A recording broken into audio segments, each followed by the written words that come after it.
morning and welcome to Millersville University. My name is Molly Caldwell and I hope you all are as excited to be here as I am today. I am honored to represent the students whose lives have been touched by the generosity of Congressman Bob Walker and his family. I was part of the inaugural class of Walker Center Leadership Fellows in 2009, and our trip to Washington, D.C. was an unforgettable experience. We began our week by meeting with Congressman Walker at his D.C. office, and he set the tone for the week with his enthusiasm, knowledge, and accessibility.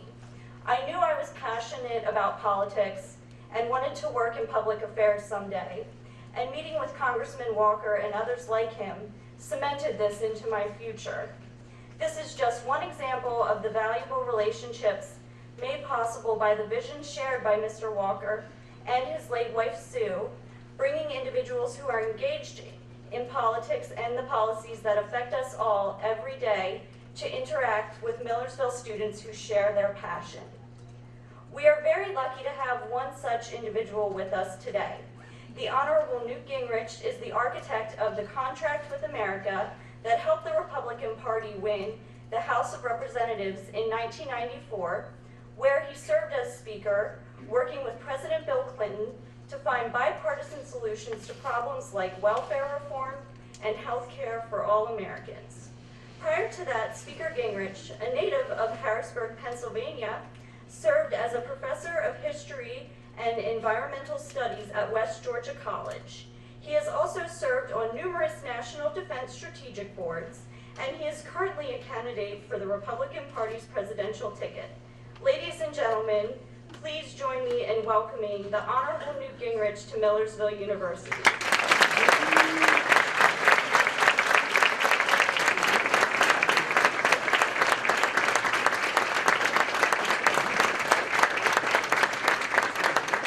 Well, I want to say, first of all, this is a real pleasure for me. I like being on campuses and I like having a chance to talk about ideas. And I want to talk a little bit about values, innovation, and breakthroughs, which I think are the keys to your generation having a successful future.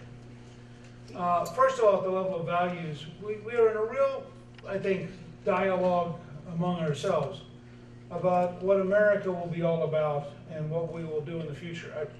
I really recommend you coming. I was born in Harrisburg and spent part of my childhood in Hummelstown and Middletown and Steelton. Because we were in central Pennsylvania, my relatives would take us down to Philadelphia. And so I grew up looking at Independence Hall, looking at the Founding Fathers, the Liberty Bell. And then, of course, also we'd go south. My dad actually went to Gettysburg College, so we'd go down to Gettysburg and look at one of the great crises of the American system and the impact of the Civil War. So I grew up surrounded by history in the sense that history matters. And I think one of the real questions for you to think about in your generation is, what are the policies we should follow as it relates to values? Historically, we said in Philadelphia that we hold these truths to be self-evident, that all men are created equal, and that they are endowed by their Creator with certain unalienable rights. Now, that's a very radical statement. It suggests, unlike virtually all of other human communities, that we believe as Americans that our power comes directly from God, that each of us is personally sovereign, that the rights are inherent to us, and that no bureaucrat, no politician, no judge can take away our rights. That's what the word unalienable means. And so part of what we're confronting is, do we adopt policies which maximize being American and maximize the habits and the values of the American system, or is that now obsolete, as one Supreme Court justice suggested, and are we really trying to wrestle our way to a very different approach? And I think for your generation, this will become an extraordinarily important conversation, because the policies of an independent citizenry are dramatically different than the policy of dependent subjects. And if sovereignty resides in you as an individual, that is a remarkably different system from sovereignty residing in the government. So the first part I just want to suggest is we're going to have a values clarification debate over the next 15 or 20 years that's going to be truly central to what kind of country we become and whether we redefine ourselves as sort of a post-American system or whether we say, no, I think the Founding Fathers basically had it right, and that this model of individual liberty and this model of limited government is one that we ought to continue. It's very central. It changes all sorts of things depending on how we conclude the values fight. The second challenge for us is innovation. I'm going to give you 3 or 4 big examples because one of them, I was just talking to a reporter on the way over here, one of the places where I frankly have failed is to convince the news media to cover the whole concept of innovation as a central part of the American system. And I really feel if I were doing it over again, I would probably put 10 times as much effort in the campaign into explaining this model. So let me just share with you a couple examples. In the last 15 years, we developed a new model of drilling and developing natural gas and oil, which has revolutionized the energy industry. Almost nobody in Washington or the national media understands this yet. But to give you just a couple of facts, the amount of natural gas we thought we had that we could recover was a 7-year supply in the year 2000. We now think it's a 125-year supply. I don't know if any of you are from Western Pennsylvania, but the Marcellus Shale in Western Pennsylvania was one of the first places this began to be developed. And the fact is today, there are, I think, 63,000 new jobs in Western Pennsylvania developing natural gas. The explosion of opportunity in natural gas is so enormous. I was talking with people 2 days ago about, for example, royalty payments, because you don't think about all the different people that are affected. And they were describing in Texas a couple who were very poor and who just got a $1,700,000 royalty check and couldn't quite believe it. And yet here they were suddenly in a new world. I talked to Governor Jindal last year, and he had seen an older farmer just north of Shreveport who just gotten a $10 million royalty check. So you suddenly have folks who had no idea what they were sitting on, who now, and frankly, 10 years ago they weren't. Because 10 years ago we didn't have the technology to get to it. Now we do.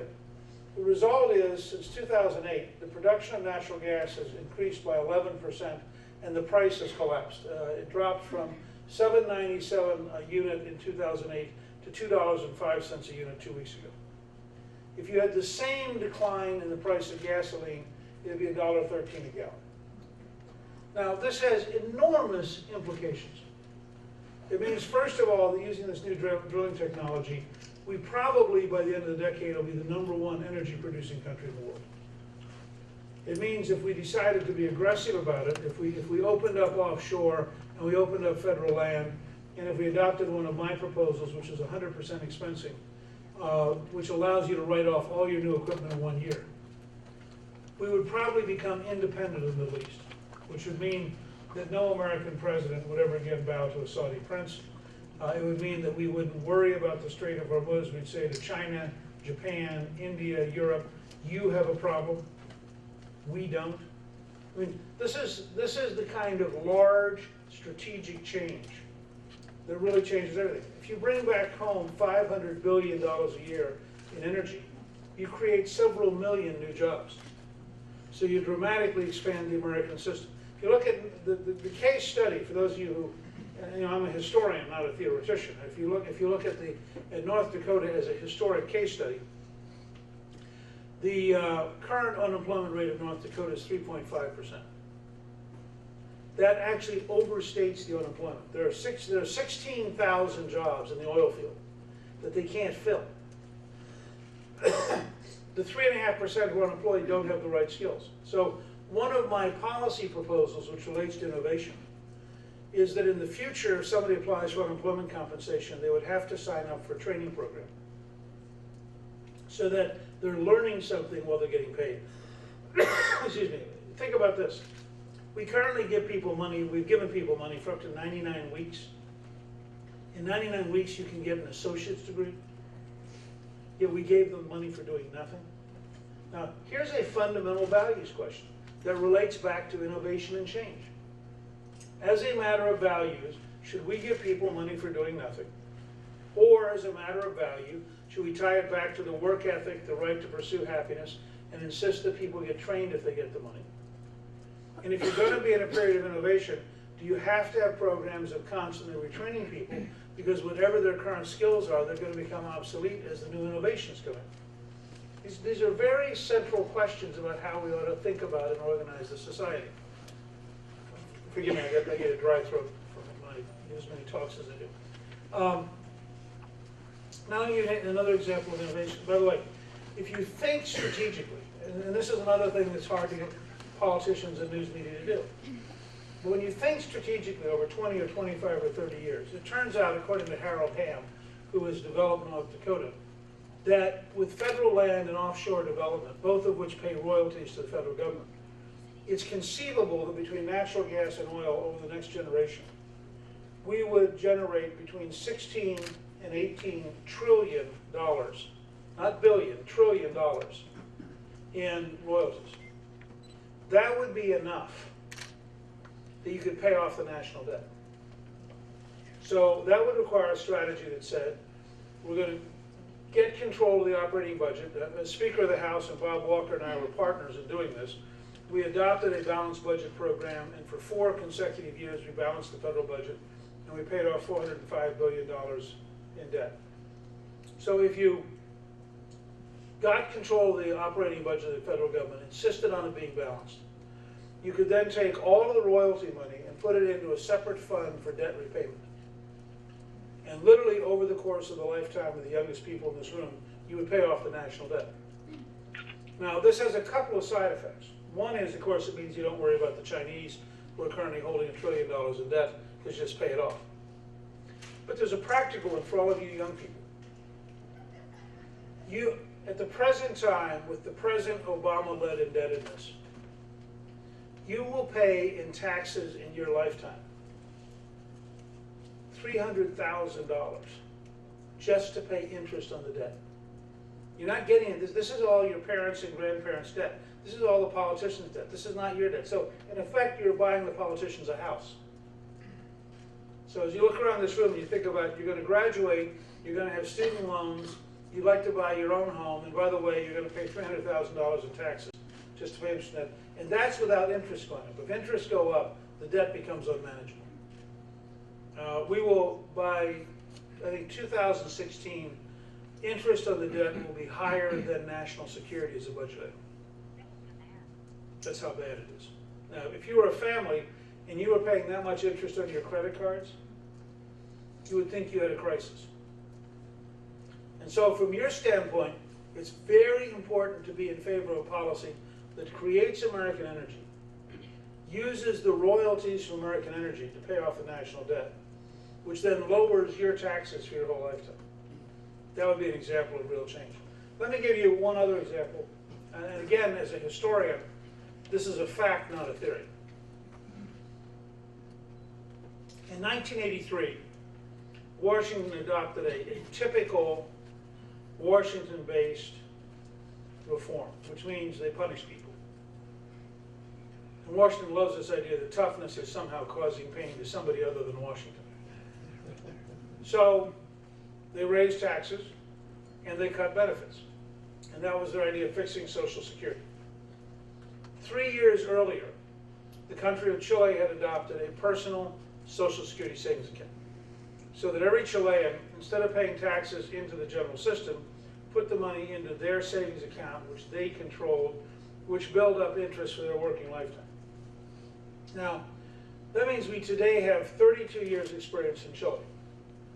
We also have 30 years experience in Galveston, Texas, and 2 other counties in South Texas, which are the only places in the U.S. that adopted this model. So as a historic fact, what have we learned? Well, first of all, the average Chilean is going to get back 2 to 3 times more money than they would get back from the traditional system. In fact, the difference is so big that when we approach the actuary for Social Security, the guy who actually does the estimates, and we said, if we make it a voluntary program, how many people do you think will sign up? He said probably between 95 and 97% of young people would voluntarily sign up, because the return is so huge you have to be pretty stupid not to. So in Chile they now have between 2 and 3 times as much money. The Chilean system has a safety net. It says if you end up, for bad luck or for whatever reason, below the minimum, they pay the difference. So you always get at least the minimum. In 32 years, they have written 0 checks. No one has fallen below the minimum. That's how powerful the system is. Because this is all savings, it's available to be invested in the economy, and over time it grows to be a big amount. The Chilean Social Security savings system has 72% of the gross domestic product. So basically 3/4 the size of the entire economy is in their savings account. It's such a big savings account, they now allow Chileans to invest outside the country because they don't have enough good investments in Chile for the size of the system. If we had adopted in 1983 a personal Social Security savings system, we would today have $16 trillion in the savings accounts. It's about the size of the national debt. And it would be growing every single year. It has a couple of other side effects. Today, if you go to work, you pay taxes, and you die before you retire, the money goes to the federal government. Under a personal Social Security savings account, the money goes to you. And so it becomes part of your family. If something happens to you, it's part of your estate, it goes to your family. Under this model, we eliminate about 50% of the wealth inequality because every single American becomes a saver and an investor from day one. How many of you had a job by the time you were 16? Okay. So all of you, when you paid the Social Security tax, remember it comes in 2 parts. It's the employer's match and it's your amount. Your amount would go into a savings account for you. The employer's amount would go back in to preserve the current system. Your amount would then, let's see, you went to work, any of you go to work at 15? Okay. So you're probably going to work at least until you're 70. That means you have 55 years of compound interest on the initial amount. So it just all keeps building up for your lifetime. There's one last very powerful part of it, and that is the Congress no longer tells you when to retire. Instead of having some big fight about, are we going to postpone the retirement age? You want to retire early, retire early. You want to retire late, retire late. It's called freedom. Why should the government tell you when you're allowed to retire? And so it really expands the zone of freedom. It expands personal control. The other thing I would do is I would advocate strongly for people who are currently on Social Security that we take it off budget so that you never again have a politician do what Obama did last summer and say, I may not be able to send you your check. We have $2.4 trillion in the Social Security Trust Fund. It ought to be payable, and we should write it in such a way that no matter what the politicians are fighting over, people who are retired can count on getting their money. So if you take those 2 things, protect the current generation from the politicians and allow the younger generation to actually control their own personal Social Security account, you just had a huge increase. The estimate is, if we did that, by late in your lifetime, the general economy would be $6 or $7 trillion a year bigger because of all the investment that would come out of the savings. So you end up later in your life in a bigger economy with a higher income, with a larger savings account, which means you have an even bigger retirement plan.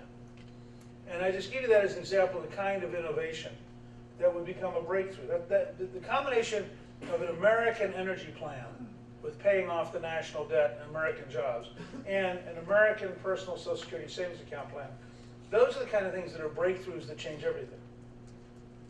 And the challenge in Washington is that they think too small. You can't fix really big problems with tiny solutions. You have to have solutions the size of the challenge. I want to talk about one last area of innovation and breakthrough.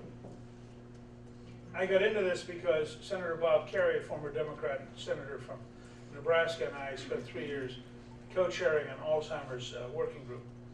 And it was really a big education to me to realize that Alzheimer's affects 5 or 6 million families at any one time. And how many of you know somebody or some family that has Alzheimer's in the family? Okay. How many of you know a family that has autism? How about Parkinson's? How about mental health issues? Traumatic brain injury? You go around, you start looking at all this stuff. Part of what I advocate is that we create a brain research project that we reorganized both the National Institute of Health and the Food and Drug Administration. We created a public-private partnership, and the reason is very simple. We are at the edge of being able to make huge breakthroughs in understanding the human brain. And your brain is so complicated. Every single brain in this room, each one, has about as many neurons as there are stars in the known universe. So the two largest uses of computation and mathematics are astrophysics and brain science. And so we're talking about a really complicated instrument in your brain. If we get to understand it, there are going to be so many breakthroughs in learning, so many breakthroughs in self-management, so many breakthroughs in addiction, so many breakthroughs in mental health, in Alzheimer's, in autism. It'll change dramatically. Now, I'll just give you one example of why this matters to you as a taxpayer. In addition to the human side of this, remember that a family, Alzheimer caregivers are twice as likely to get sick as people who don't have an Alzheimer's patient in the family because of the stress and the strain. So you're talking about a very human story here. But in addition, Alzheimer's by itself is an estimated $20 trillion between now and 2050. The estimate by scientists is not that you have to cure it. If you simply postpone the onset of Alzheimer's by 5 years, you save between $6 and $8 trillion. Now that's almost half the national debt, just by that one breakthrough. So I'm sharing these with you because I think the greatest need we have is to get into a new political dialogue that has solutions as big as the country. We're not going to fix the problems we're in by a series of tiny steps. We have to have large strategic solutions. They have to be values-based on the principles that have made us American, but they then have to apply new innovation and new thinking in order to break out, to create new solutions. And I'll close with one last example. How many of you have ever been called by your credit card company to make sure that you are the person using your card? Please raise your hand. Okay, so this is not a theory, right? The MasterCard, Visa, and American Express actually have expert systems that monitor the net 24/7, and they're checked to make sure that your card's being used in a way compatible with who you are. Because they have these sophisticated anti-fraud devices, American Express pays 0.03 of 1% to crooks.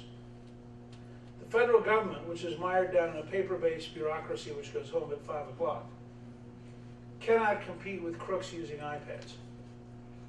The result is New York Times estimates that Medicaid in New York State pays over 10% to crooks. That means you as a taxpayer are 330 times, 33,000% more likely to pay a crook than you are as a credit card holder. Now, here's an example of an innovation and a breakthrough.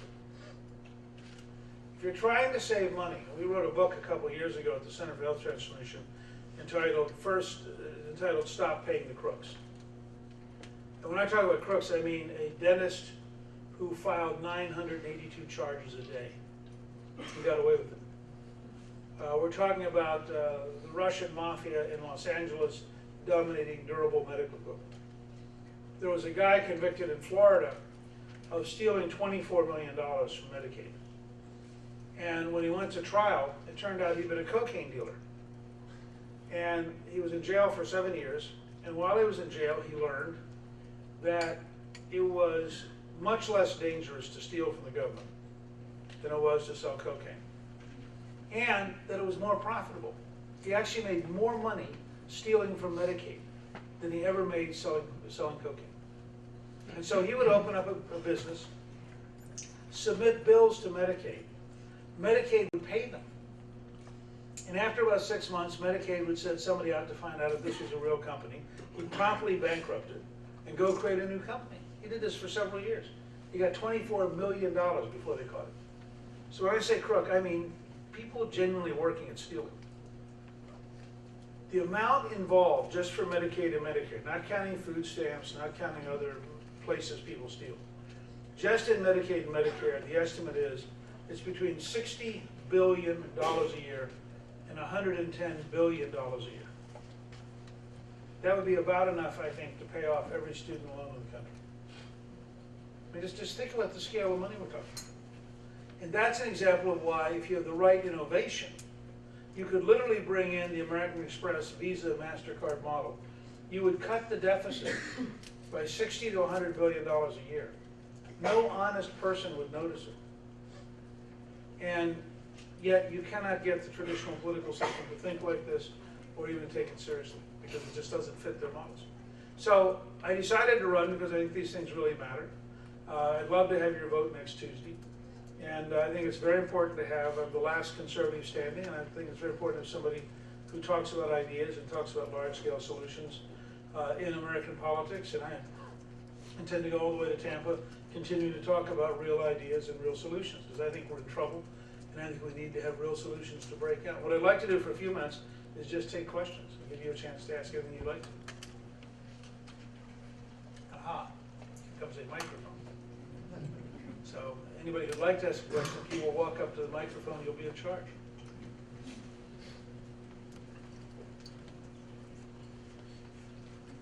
How you doing, Mr. Stewart? Good, how are you? Great. It's a pleasure to have you here today. You know, I'm very honored. 28 months ago, I was in Iraq. In the past 2 years, I've been able to use my GI Bill to get my associate's degree. In 3 weeks, I graduated with a bachelor's degree. However, I'm not like many of my peers, where the unemployment rate for veterans is just over 20%. We're looking at cutting the U.S. military by 100,000 people in the next couple of years. Like, to me, if that historical trend maintains, then you're looking at another 23,000 people that could be going on unemployment. I think part of that problem is we're trained to be humble and work as a team. And when we transfer to the workforce, we won't have the tools necessarily to relate that information to the standard workforce. What's your plans for veterans like me that are coming off these deployments, many deployments, and trying to re-enter the workforce as a civilian? Thank you. It's a very important question. I appreciate you asking. I think three things. I think, first of all, it's very important not to cut another 100,000 people, because I think our military is already overstretched, and I think we need to be reinvesting in it, not cutting it. So I think that's an important part of what you raised. Second, I think it's very important to get the economy growing, because frankly, when I left the speakership, we were at 4.2% unemployment. And at 4.2% unemployment, you could have gotten a job overnight, because in that kind of a full employment environment, people are desperately looking for it. So I do think it's important for all of you that we create enough jobs that people are able to get work and get employment. Third, I think because the world has changed so much, we need to really rethink the Veterans Administration. And part of it has to be an explicit transition from active duty back into the economy at large. I think it requires more training programs, it requires more networking. It may require veterans' preference in terms of government hiring and other things. But I think our goal should be to make sure that anybody who serves the United States and risks their life on behalf of the United States has a full opportunity to reintegrate into the society and to get a good job and to have a future life that they have earned by the risks they have taken to serve the country. Thank you, Stewart.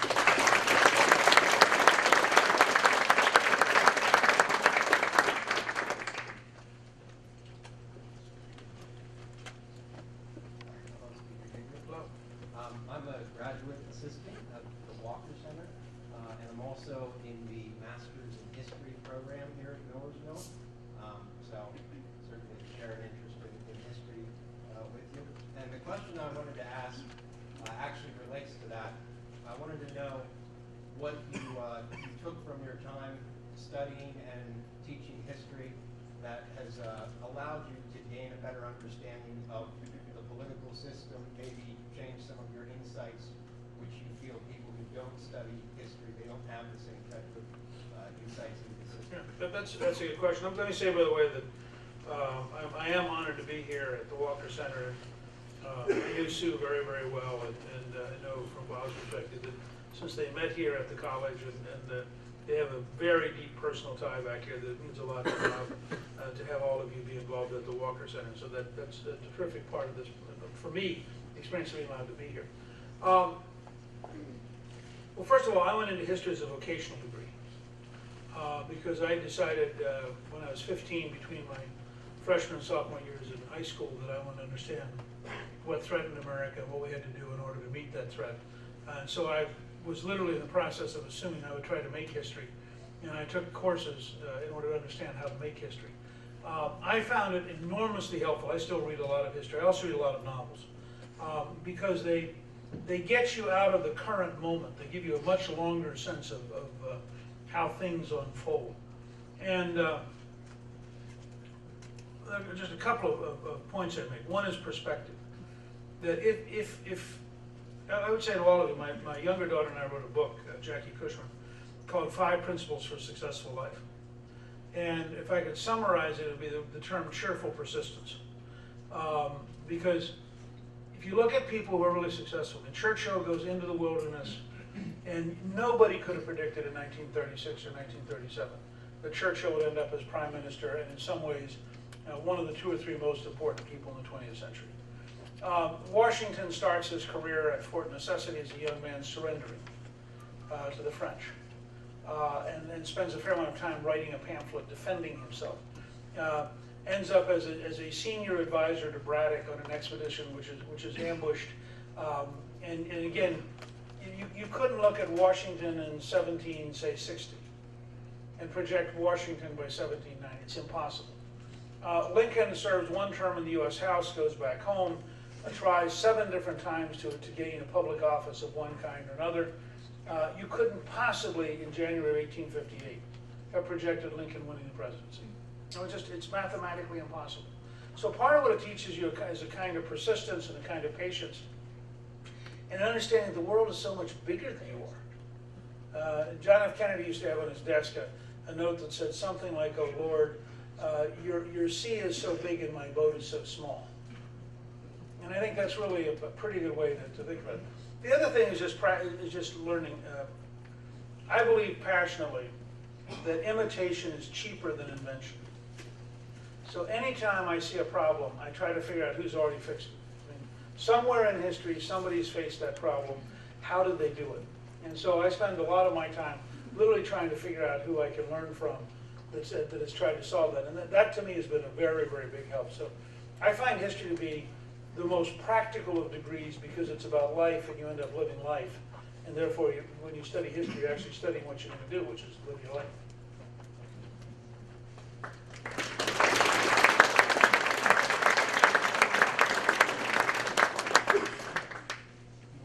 Thank you for being with us this morning.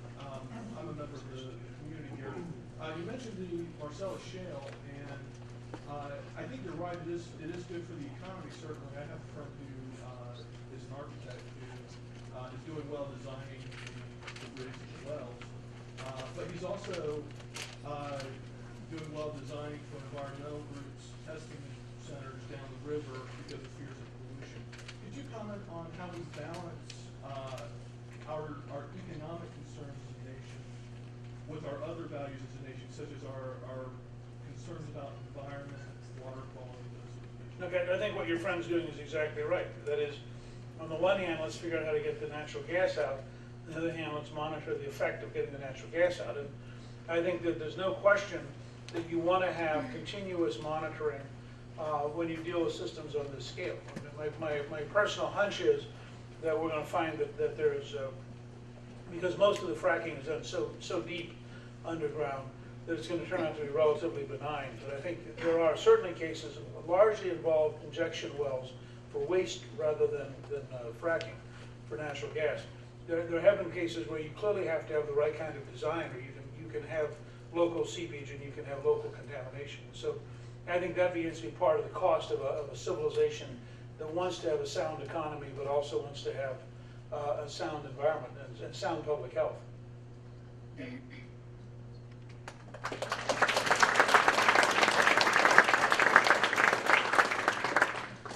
you, sir, for coming to Millersville. We're very happy to have you here.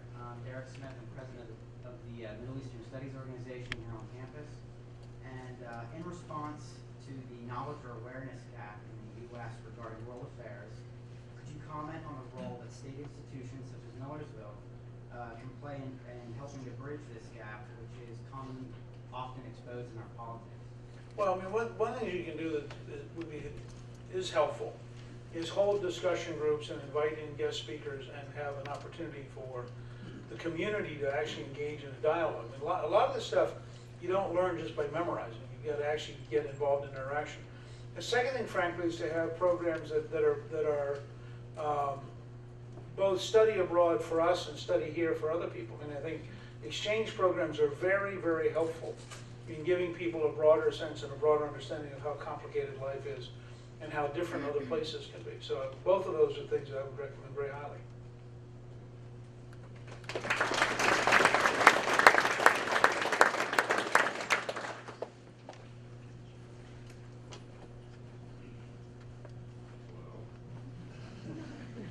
As I'm sure you know, Santorum recently dropped out of the race, and a lot of the supporters have flocked to the Ron Paul campaign. And looking at the numbers, his ground game strategy is starting to show signs of long-term success, winning more delegates in I think there's two more states, more than Mitt Romney. Do you think that with the monetary troubles that your campaign is having, such as in Utah, that it's time to follow suit with Rick Santorum and send your supporters Ron Paul's way to help keep the nomination away from Mitt Romney? It's a good question. I think that, first of all, we didn't actually have a monetary problem in Utah. We had a banking transaction problem. The account that we had drawn the check on in December had been closed by the time the check was sent to him, so we simply reissued a new check. But it wasn't, we didn't have the cash, we just had, we literally switched bank accounts.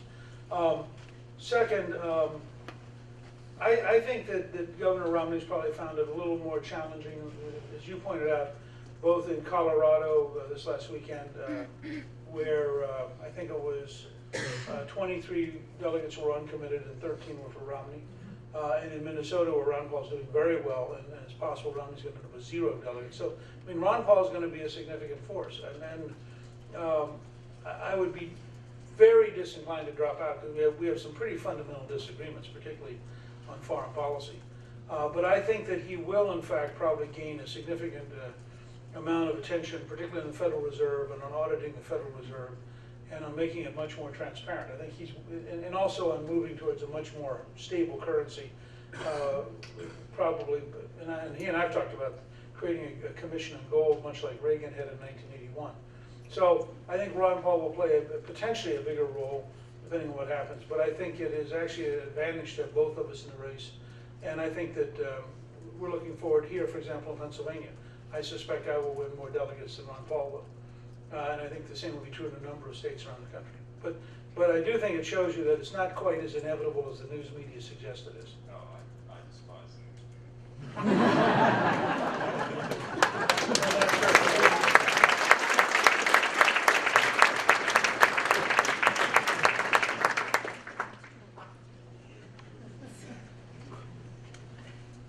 Hello, I'm Emily Weaver.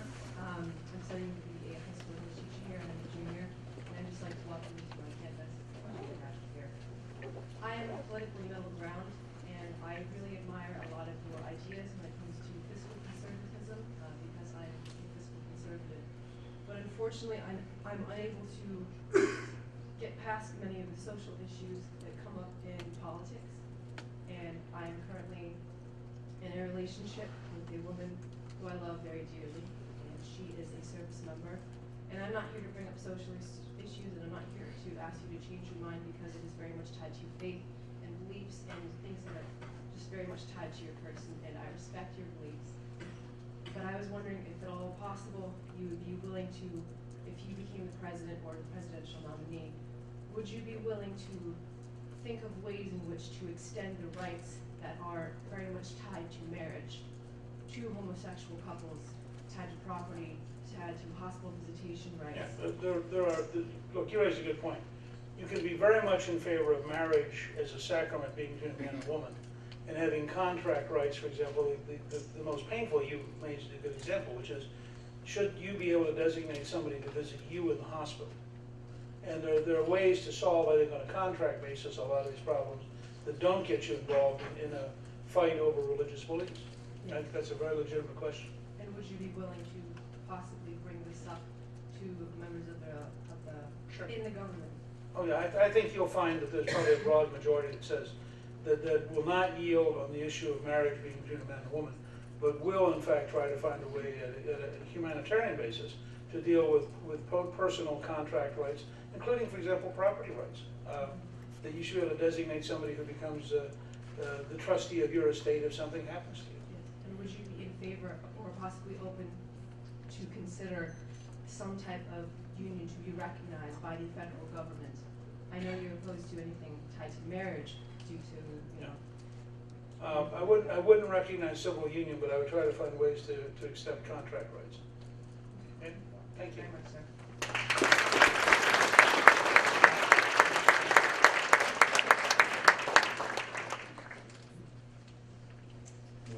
Glad to have you here.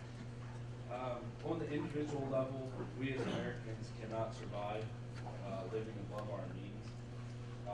Why do you believe that Washington continues to believe that they can live above their means?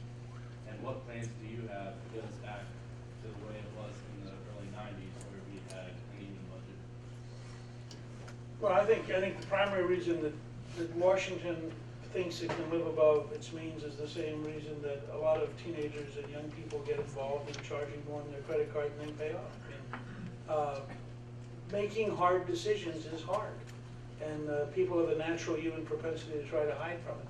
So my view is that I think we have to go back to, we have to insist on a balanced budget, and I'll close with this, I've got to go to another meeting, but I'll just tell all of you. You're never going to get Washington to voluntarily balance the budget. You can impose by popular will Washington balancing the budget. What Bob and I did in the 90s is we were part of imposing on Washington something which they fought pretty hard. And we closed the government several times. It was a huge brawl. And the natural, easy thing to do would have been to have given in and continue to have deficit spending. And we said no. And in order to say no and make it stick, it was really tough. So I think it's absolutely vital. In my judgment, it's vital for our future as a country that we find a way to deal with this issue, and that we get back to a balanced budget, and that we pay down a fairly large part of the national debt, because we're running a real vulnerability that inflation and interest rates will literally bankrupt the system. Because if you start multiplying inflation times the size of debt we now have, and the interest payments become literally unmanageable. So it's a great question. Let me just say, I apologize I have to run, but I thank all of you for taking the time, and I thank you very much for your courtesy and your attention. And I hope you found this useful, and I would love to have your vote next Tuesday. Thank you very much.